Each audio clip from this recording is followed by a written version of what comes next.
different backgrounds. Actually, there's a huge amount of common ground when it comes to what is in the best interests. Online censorship. Mr. President, you have a successful social media site. There are new powers here to censor your site, state-mandated powers. To censor my site? To censor your site and Twitter and Facebook. Truth, I mean truth. Is that okay? Well, I don't think he's going to censor my site because I say only good things. Will you please uncensor my site? Yeah, we're not censoring anyone. Donald Trump, how was he? It was a really good meeting. We had dinner together. Do you have a burger? Or steak? Doesn't he have steak He didn't every have steak meal? on that occasion. He had chicken. He flew up. They have one of the worst mayors anywhere in the world in London. A stupid guy, in my opinion, but he's a nasty man.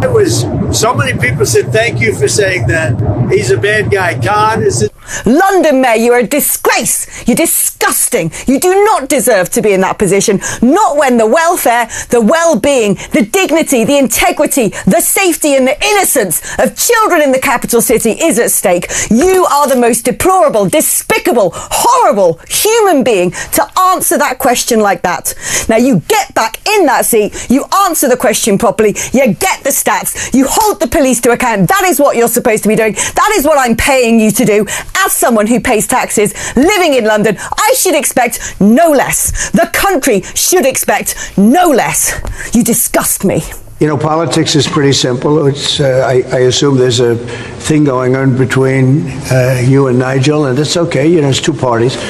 But generally speaking, the one who cuts taxes the most, the one who gives you the lowest energy prices and the best kind of energy, the one that keeps you out of wars, he's kept you out of wars, but the one that keeps you out of wars, you know, you have a few basics and you can go back 1,000 years, 1,000,000 years, whoever does these things, but low taxes, keep us safe, keep us out of wars, no crime, stop the crime.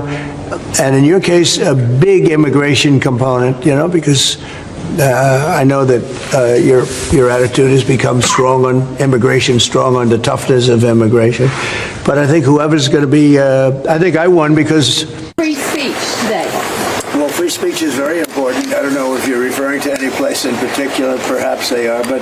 We've had free speech for a very, very long time here, so we're very proud about that. A storm is brewing between London and Washington, and it's about to explode.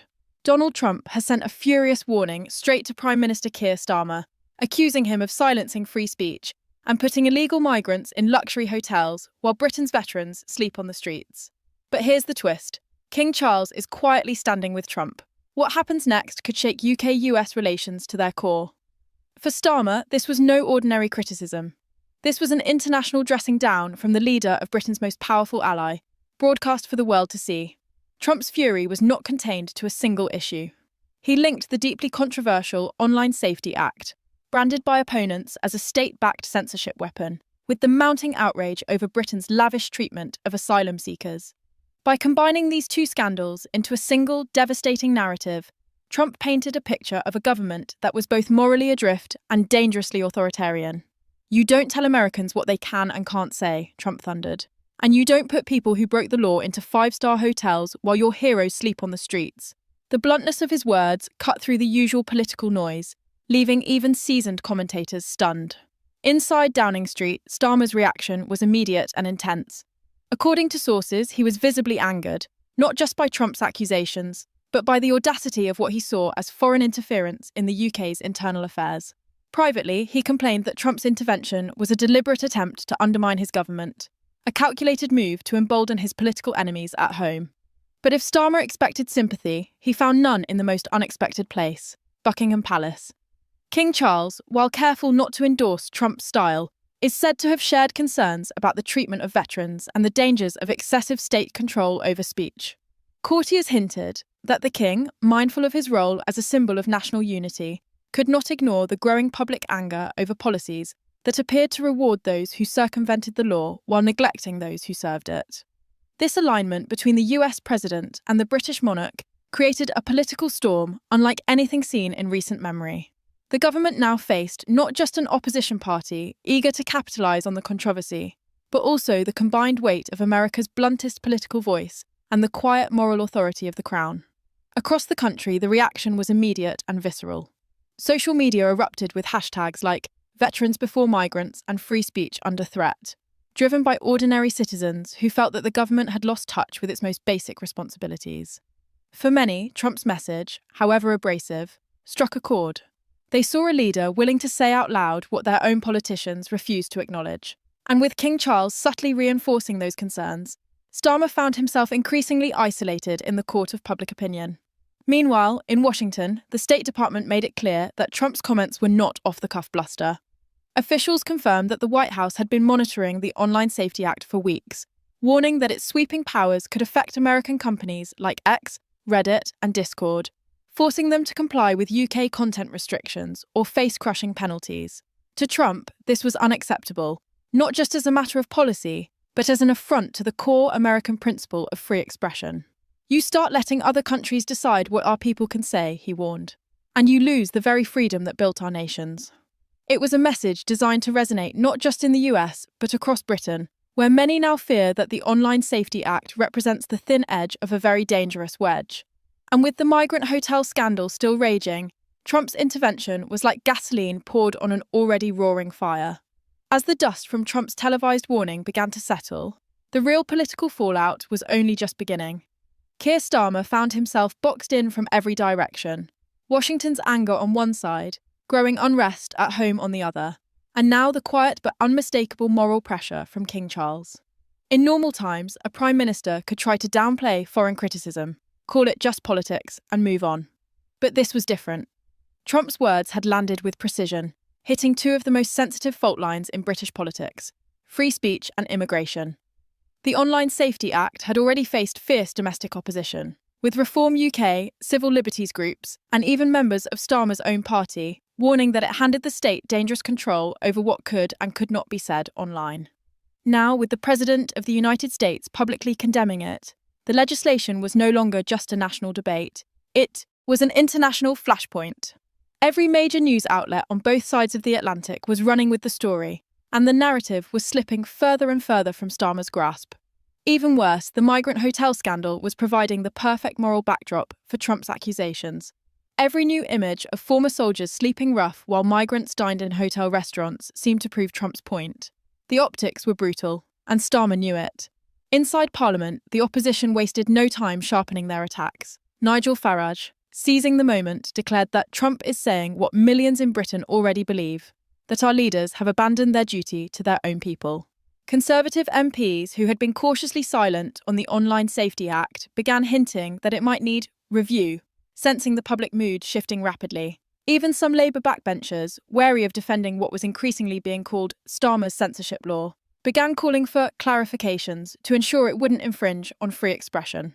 The Prime Minister's allies tried to push back, insisting that Trump was interfering in domestic politics and that the migrant accommodation policy was a matter of basic humanitarian obligation. But their arguments sounded hollow in the face of mounting public anger. The problem was not just the policies themselves, it was the perception of a government that was out of touch, spending generously on those who entered illegally, while leaving veterans and struggling families to fend for themselves. And perception in politics often matters more than reality. Behind closed doors, the tension between Downing Street and Buckingham Palace was becoming harder to ignore. While the king was not openly criticising the government, Palace insiders were quietly letting it be known that he had deep concerns about both the veteran homelessness crisis and the principle of protecting free speech. For a constitutional monarch, such signals carry enormous weight, not because they dictate policy, but because they influence public sentiment. Starmer understood this all too well. He had been trying to project an image of firm, competent leadership, but the subtle alignment between the monarch and the US president was eroding that image day by day. The British public might not always agree with Trump's style, but many agreed with his message, and now that message carried the implicit moral approval of their own king. The pressure was mounting, and every passing hour without a decisive response made Starmer appear weaker. The markets, too, began to take notice. Reports surfaced that several US tech firms were reconsidering expansion plans in the UK, citing uncertainty over how the Online Safety Act would be enforced. Investors, always sensitive to political instability, grew nervous at the prospect of a prolonged diplomatic spat with Washington. In this climate, even a hint of tension between the UK and US could have ripple effects, from trade negotiations to military cooperation. The very idea that the White House might view Britain as an unreliable or hostile regulatory environment sent shivers through the business community. And yet, Starmer appeared trapped. To publicly soften his stance on the Online Safety Act would be seen as caving to Trump, something his pride and political instincts would not allow. To stand firm risked further alienating both American and British public opinion, as well as deepening the divide with the monarchy. By midweek, the story had fully escaped Downing Street's control. Hashtags like #StandWithTrump and #veterans first were trending daily, often alongside clips of the president's original remarks and images of homeless veterans. Talk radio was flooded with callers furious at the government's priorities, and editorial pages that had once been cautiously supportive of Starmer began questioning whether he truly understood the mood of the country. In every pub, coffee shop, and workplace, the same questions were being asked. Why was the government willing to spend millions housing people who arrived illegally while failing to provide shelter for those who served their country? And why was the Prime Minister so determined to regulate speech that Americans, and now even the King, were warning against? The scandal had reached a point where even if Starmer weathered it politically, the damage to his image as a strong, principled leader could be lasting. Trump had not just thrown down a challenge, he had redefined the battlefield, and for the first time in months, it was Starmer who was fighting on the defensive. The week took a darker turn when Trump doubled down on his attack, this time in a primetime interview with one of America's largest news networks, an interview that was beamed straight into millions of British homes. Speaking with his trademark bluntness, Trump accused Keir Starmer of running Britain like a failing corporation, warning that the UK was on a dangerous path if it continued to reward lawbreakers and censor honest people. His tone was sharper, more personal, and his words carried the unmistakable weight of someone who had no intention of backing down. "This isn't just about free speech," he told the interviewer. "This is about values. Britain used to stand for freedom. It used to stand for courage. Now you've got leaders who are scared of open debate and more worried about illegal migrants than their own heroes. That's a disgrace." The clip went viral almost instantly, shared across social media with captions that painted Trump as the defender of Britain's forgotten citizens. And as much as Starmer's allies tried to dismiss it as grandstanding from across the Atlantic, the public wasn't buying it.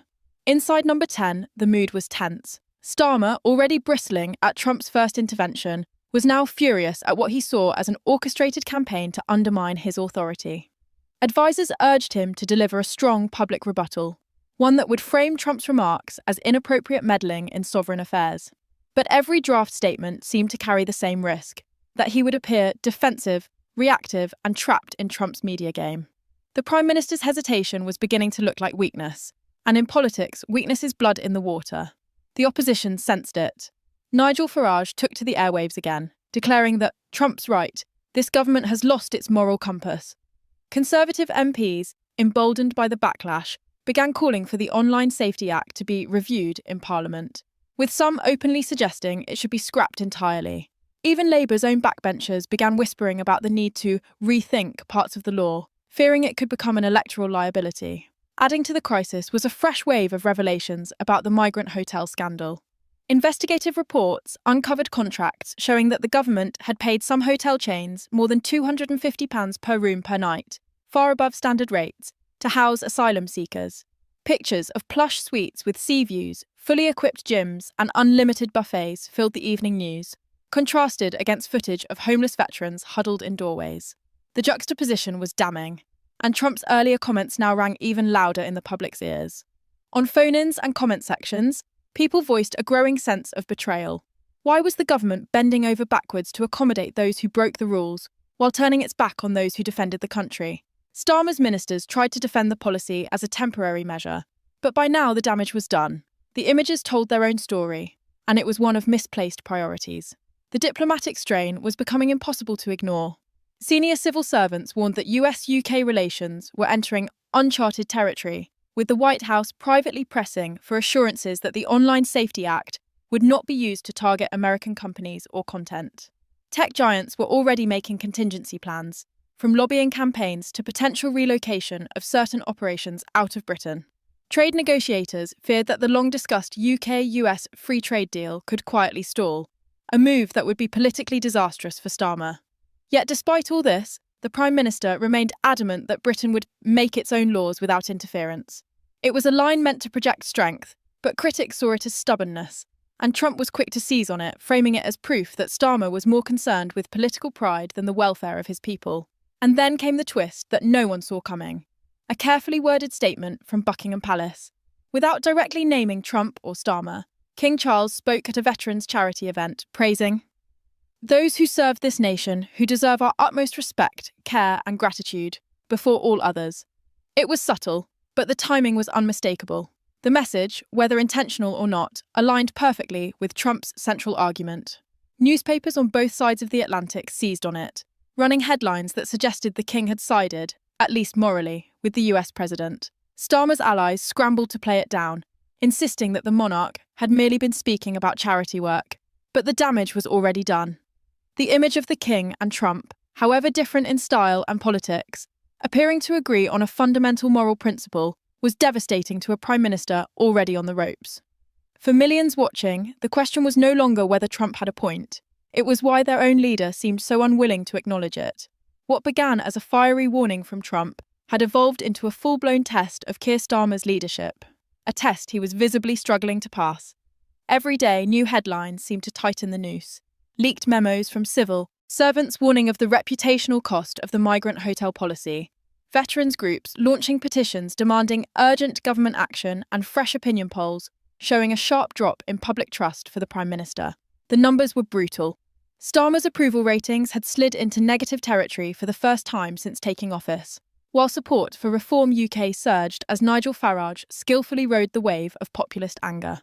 On social media, clips of Trump's original warning were still circulating like wildfire, now spliced with images of veterans sleeping rough, overcrowded hotel lobbies and headlines about censorship. The narrative had become self-sustaining, feeding on its own momentum, and Starmer was caught in the undertow. Behind closed doors, the Prime Minister's inner circle was fracturing. Some advisers urged a complete reversal of the most controversial aspects of the Online Safety Act, paired with a visible crackdown on illegal immigration to reclaim the initiative. Others warned that backtracking would be political suicide, painting Starmer as weak and easily swayed by foreign pressure. The dilemma was brutal. Hold the line and risk a slow, painful bleed of credibility or change course, and confirm Trump as the man who forced Britain's hand. Each option carried its own dangers, and Starmer knew that whatever decision he made could define the rest of his premiership. Meanwhile, across the Atlantic, Trump showed no signs of letting up. In a rally in Ohio, he once again brought up the UK, telling thousands of cheering supporters that even the king gets it, veterans first, no excuses, drawing one of the loudest ovations of the night. The line was picked up instantly by British tabloids, ensuring it would dominate the next day's political coverage. Diplomatic channels were now openly strained. Senior British and American officials were engaged in a quiet but intense back and forth, trying to prevent the dispute from spiralling into a broader diplomatic rift. But the reality was hard to ignore. The UK's most important ally was publicly calling out its leader, and the leader in question was losing the public argument. The White House, while careful to avoid being seen as openly hostile, was privately making it clear that relations could suffer if the UK's regulatory direction threatened American interests. For Starmer, this was the nightmare scenario, a domestic crisis bleeding into the international arena, with his opponents at home and abroad seemingly aligned against him. The calls from MPs for a policy rethink grew louder, and whispers of a possible leadership challenge began to circulate in Westminster's back corridors. And then came the moment that crystallised the entire saga.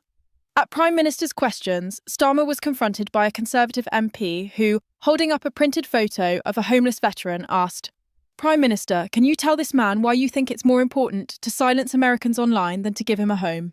The chamber erupted, some in cheers, others in jeers, but the damage was instant. The clip went viral within hours, shared by Trump himself with the caption, "This is the question Britain deserves answered." For millions watching, it was the perfect distillation of the crisis. A government accused of having the wrong priorities, a prime minister looking cornered, and a foreign leader framing himself as the champion of Britain's own people. By the week's end, the political fallout was undeniable. Starmer's authority had been shaken, his international standing questioned, and his domestic credibility eroded. Trump, whether by design or instinct, had struck a nerve that resonated deeply with the British public. And with the quiet backing of King Charles, the moral weight of the argument seemed to lean heavily against the Prime Minister. What had started as a cross-Atlantic clash over policy had become something far more damaging, a symbolic battle over the soul of Britain, fought in the court of public opinion. And in that court, at least for now, Keir Starmer was on the losing side.